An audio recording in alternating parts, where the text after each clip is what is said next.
ভাই কেমন আছেন আপনি? আলহামদুলিল্লাহ ভালো। আপনি ভালো আছেন? আচ্ছা, বলো আপনার নামটা কি? আমার নামটা হচ্ছে মোহাম্মদ আকাশ। তো আজকে উরুস হচ্ছে, ওনার নামটা কি? ওনার নাম হচ্ছে হযরতে আতিশা। আচ্ছা, প্রতি বছর আসা হয়? হ্যাঁ হ্যাঁ।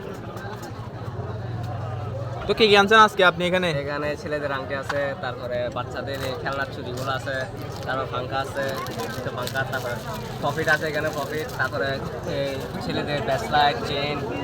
এগুলো আংটিগুলোর দাম কিরকম পড়তে পারে? এই যে এগুলোর দাম কিরকম পড়তে পারে, কয় টাকাতে? এগুলা 30 টাকা 20 টাকা বিক্রি করি, এগুলা 50 টাকা 40 টাকা 40-50 মনে হয় না? আর এটা মনে হয় লাইট জ্বলে। হ্যাঁ, এটা লাইট জ্বলে। এটা কিরকম বিক্রি করে? এগুলো 20 টাকা 30 টাকা এরকম বিক্রি করে দেরি। আচ্ছা আচ্ছা, তো কয় টাকা জিনিস আনছেন আপনি? দোকান কয়টা আনছেন এখানে? এটা আমাদের। আপনি কোথায় যাবেন এই রমজান মাসে? আর কোথাও মেলা আছে কিনা? এই রমজান মাসে এটার পরে যাবো, যে ওই পৈরাবাম আছে না, ওই রয়্যাল সিটির পরে। রয়্যাল সিটির পরে ওখানে যাবেন তাহলে? কালকে তাহলে ঈদের পরেও তো একটা আছে মনে হয়। হ্যাঁ, ঈদের পরে আছে, ঈদের পরে একটা আছে।